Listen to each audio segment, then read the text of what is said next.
ఆక్రమించారు. అలాగే సోదరులు అందరూ ఈరోజు నన్ను ఆహ్వానించి నాకు ఒక ఆపర్చునిటీ ఇచ్చారు. నేను మీకు ఒక ఆపర్చునిటీ ఏం కాదు, ఊరు నాకు ఒక ఆపర్చునిటీ ఇచ్చింది సేవ చేసుకోవడానికి. అయితే మీకు తెలిసి ఉండొచ్చు, అంటే ఈ పిల్లలకు తెలియకపోవచ్చు, పెద్దలకు తెలిసి ఉండొచ్చు. ఇప్పుడు మా నాన్నమ్మ, మా తాతగారు, పెద్దమ్మ గారు రామస్వామి ఈ ప్రభుత్వ పాఠశాలలో అటెండర్గా చపరాసిగా ఒక 30-35 సంవత్సరాలు సేవ చేశారు. వాళ్ళ ఆ 30-35 సంవత్సరాల్లో కొన్ని వేల మంది స్టూడెంట్స్ పాస్ అవుట్ అయ్యారు. ఇక్కడి నుంచి వెళ్ళి ఎంఆర్ఓలు, కలెక్టర్లు, చాలా చాలా పెద్ద పొజిషన్లో రిటైర్ అయ్యి ఉండొచ్చు. ఆ ఊరు ఇచ్చిన అదొక వాళ్ళకు ఒక ఆపర్చునిటీ ఇచ్చింది. ఊరు ఏమిచ్చింది? ఒక విద్యా సంస్థలో పనిచేసే ఒక అవకాశం ఇచ్చింది. ఆ అవకాశంలో మా నాన్నగారు కూడా అలా మిగిలిపోకుండా ఏదో చిన్న ఇక్కడ వృత్తి చేసుకోకుండా మా నాన్నమ్మ గారు కష్టపడి ఆయన జరిపించారు. 7th వరకు జరిపించారు. తర్వాత మా నాన్నగారు ఆయనకు ఒక ఆపర్చునిటీ ఎవరిచ్చారు? ఊరిచ్చింది ఆపర్చునిటీ.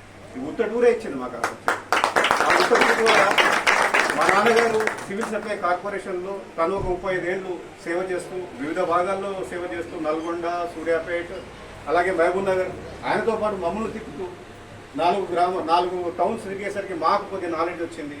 మహబూబ్ నగర్ పోయినప్పుడు హిందీ నేర్చుకున్నాము, హైదరాబాద్కి వచ్చినప్పుడు ఇంగ్లీష్ నేర్చుకున్నాము. అలా మా నాన్నగారు మాకు ఆపర్చునిటీ కలిగించారు. ఓకే, దాని ద్వారా నేను నా మొదటి మొట్టు ఉత్తటూరులో పడింది. ఎందుకంటే నేను ఫస్ట్ క్లాస్ ఇక్కడే చదువుకున్నాను. పిహెచ్డి చేయడానికి కూడా ఉత్తటూరే కారణం. అంటే నా మొదటి మట్టు ఇక్కడ పడింది కాబట్టి నేను డాక్టరేట్ చేయగలిగాను. ఓకే, సో అది ఎప్పుడు నా మనసు అవుతుంది. ఆ విధంగా లేట్ అయ్యి ఉండొచ్చు, సేవ చేయడానికి లేట్ అయ్యి ఉండొచ్చు, కానీ కంపల్సరీ నేను అప్పుడప్పుడు అడుగుతారు ఉత్తటూరు అంటే ఏంట్రా, మీనింగ్ ఏంట్రా, పేరెంట్ వచ్చింది ఉత్తటూరుకి, ఎవరైనా చెప్పగలుగుతారా? లేదా? ఉత్తటూరు అనేది ఎందుకు పేరు వచ్చింది? ఏం లేదండి కాదు, రజాకారులు అప్పుడు రజాకారులు ఊరు చూసిరా గుదాతు. అయితే నాకు చాలా వర్షాలు ఉండొచ్చు, రజాకారులు అప్పుడు రజాకారు సినిమా చూసి ఉండొచ్చు, మన ఏడ సత్యనారాయణ గారు. ఓకే, నాకు చెప్పింది ఏంటంటే ఒక వర్షం నేను చాలా కనుక్కున్నా, గూగుల్ చేసిన, అది చేసిన, ఏందబ్బా ఉత్తటూరు ఏంది, అన్ని ఊర్లు బాగా ఉన్నాయి, ముకుందాపురం అలా బాగున్న పేర్లు ఏంది మనకి ఉత్తటూరు అని ఉందని చేసినప్పుడు రజాకారులు ఎప్పుడైతే రిజ్వీ నాయకత్వంలో వచ్చినప్పుడు ఆల్రెడీ దోచుకున్నారు ఈ ఊరిని. ఇంకా దోచుకోవడానికి ఏం లేదు. ఎవరు దోచుకున్నారు? అప్పట్లో పెత్తందారులు ఎవరు దోచుకున్నారు. ఆ రజాకారులు వచ్చి అంత ఉత్తి కుండలు ఉన్నాయి. అరే ఎవడో బోర్డు రాసిండంటే అక్కడ ఉత్తటూరు ఇది ఉత్తదే ఊరు, ఇక్కడ దోచుకోవడానికి ఏం లేదంటే ఈ రిజ్వీ సైన్యం వచ్చినప్పుడు అదే ఉత్తర పోయి లోపలికి కూడా రాలేదు. కానీ ఉత్తటూరుని ఉత్తమైన ఊరు చేయాలి. ఉత్తటూరు కాదు, ఉత్తమమైన ఊరు చేద్దాం. నా సహాయం కంపల్సరీ ఉంది. సో పిల్లలకు చెప్పేది ఒకటే, నేను మనం ఎక్కడ పుట్టాము, ఏ కులంలో పుట్టాము, దిగువ మధ్య తరగతి కులంలో పుట్టామా, పేదరికంలో పుట్టామా, అది దేవుడు డిసైడ్ చేస్తాడు. నువ్వు డిసైడ్ చేయదు. నేను చిరంజీవి కొడుకును పుట్టాలని నువ్వు డిసైడ్ చేయదు. దేవుడు ఒక దగ్గర ఇస్తాడు. కానీ అక్కడే ఉండడము అనేది మన చేతిలో ఉంటుంది. అక్కడే ఉందామా, పైకి వెళ్దామా. నువ్వు ప్రతిసారి కంప్లైంట్ చేస్తావు, మా నాన్న అది ఇవ్వలేదు, ఇది ఇవ్వలేదు, మా ఊరు అది ఇవ్వలేదు, మా నాయకుడు అది ఇవ్వలేదు, నువ్వేమిచ్చావు అనేది వెరీ వెరీ ఇంపార్టెంట్. ఎందుకంటే అందరికీ ఒకటే తెలుస్తుంది, అందరికీ ఒకటే విలువలు ఉన్నాయి, ప్రభుత్వ పథకాలు ఉన్నాయి, అన్నీ ఉన్నాయి. ఓకే, సో మనలో మనకు శక్తి ఉంటే మనం ఎంత దూరంగా పోవచ్చు. నేను ఎప్పుడైతే 2007లో ఫస్ట్ టైం యూఎస్కి పోయేటప్పుడు ఫ్లైట్లో కూర్చున్నప్పుడు కూడా ఆలోచించుకున్నాను, అరే నేను ఎక్కడ పుట్టాను, ఎక్కడికి వెళ్తున్నాను, నా లక్ష్యం ఏంటి, నా గమ్యం ఏంటి, నేను వెళ్తూ ఏం చేయాలి. ఓకే, నేను ఒక సెటిల్ అయిన తర్వాత నేను అనుకున్నాను, అరే I have to pay back to my society. ఇది కాదు, నేను ఒక్కనే కాదు, నా కుటుంబం ఒకటే కాదు, నా చుట్టుపక్కల వాళ్ళు, నా స్నేహితులు, నా బంధువులు వీళ్ళందరూ హ్యాపీగా ఉండాలని, ఒక సంస్థ ద్వారా సేవ చేయాలని నేను ఇవాళ ఒక గర్వంగా చెప్పగలుగుతాను. ఒక ఐటీలో ఒక 500 మందికి అయితే నేను సేవ ఉద్యోగాలు ఇచ్చాను. అది 2004లో స్టార్ట్ అయింది. 2004 నుంచి ఇప్పటి వరకు ఒక 500 నేను ఎక్కడ పోయినా ఒక 200-300 మంది నా చుట్టూ ఉంటారు. కేవలం బికాస్ ఏమీ ఎక్స్పెక్టేషన్ చేయకుండా. ఎందుకంటే ఒక ఫ్రెండో, ఒక బంధువో ఎవరో అన్న 1000 రూపాయలు కావాలని అడుగుతాం. ఆ 1000 రూపాయలు ఇస్తాం, ఆ రోజుకి వాడిని తీరుతుంది. కానీ మళ్ళీ 1000 రూపాయలు కావాలి వాడికి.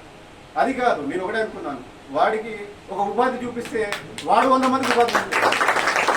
అలా వచ్చింది. ఎవరైనా ఫోన్ పే నన్ను అడిగితే, తమ్ముడు రా ఆఫీస్కి రా, నీకేం కావాలి, డబ్బులు నేను ఇయ్యను, నువ్వు ఆ 1000 కాదు 10,000 సంపాదించుకునే ఉద్యోగం చూపిస్తాను నీకు. అలా మోటివేట్ చేస్తూ నేను వచ్చాను. ఈరోజు గర్వంగా చెప్పుకుంటున్నాను 500 మందికి. అదేవిధంగా అదొకటే కాదు, స్ఫూర్తి ఫౌండేషన్ ద్వారా మరింత సేవ చేయాలి, జనాల్లో రీచ్ కావాలి. స్ఫూర్తి అని ఎందుకు పేరు పెట్టాను? మా కూతురు పేరే స్ఫూర్తి నేను పెట్టుకున్నాను. ఎందుకంటే మనం చేసే కార్యక్రమాలు 10 మందికి స్ఫూర్తి కలిగియాలి, వాళ్ళు 10 మందికి చేయాలనే ఉద్దేశంతోనే ఇది ఏర్పాటు చేయడం జరిగింది. కాబట్టి పిల్లల్ని ఒకటే చెప్తాను, పెద్ద పెద్ద ఉపన్యాసాలు చెప్పను ఒకటే లక్ష్యము. ఇప్పుడు ఒక 60 ఏళ్ల తర్వాత నువ్వు రిటైర్ అయ్యే ముందు ఏముండాలని సంతకం అనుకుంటున్నావు, అదొకటి ఫస్ట్ నువ్వు డిసైడ్గా. నువ్వు ఒక టీచర్ అయితే ఒక హెడ్ మాస్టర్ కావాలనుకుంటున్నావా, ఒక క్లర్క్ అయితే ఒక కలెక్టర్ సబ్ కలెక్టర్ కావాలనుకుంటున్నావా, ఒక సర్పంచ్ అయితే ఒక ఎమ్మెల్యే అనుకుంటున్నావా 60 ఏళ్ల తర్వాత? అది ఫస్ట్ నీ మైండ్ గోల్ డిసైడ్ అయిందనుకోండి, దాని టువర్డ్స్ నువ్వు పనిచేయాలి. అది ఫస్ట్. నేను పోలీస్ కాదు, నువ్వు ఎస్పీ కావాలనుకుంటున్నావా పోలీస్గా. పోలీస్ తర్వాత ఏముంటాయి అనేది లక్ష్యాలన్నీ మనం చేర్చుకోవాలి. నేను అదే అంటున్నాను, నీ 60 ఏళ్ళప్పుడు రిటైర్డ్ అయ్యేటప్పుడు నీ సందర్భం ఏదై ఉండాలి, నీ డిజిగ్నేషన్ ఏదైతే ఉంటుందో ఇప్పుడే డిసైడ్ కావాలి. మీకు నైపుణ్యం ఉండొచ్చు, ఒకరు స్పోర్ట్స్ బాగా ఆడుతుండొచ్చు, ఒకరు ఇంగ్లీష్ బాగా మాట్లాడుతుండొచ్చు, ఓకే, ఒకరు డాక్టర్ కావాలని కలలు కనుకుండొచ్చు, తప్పులేదు.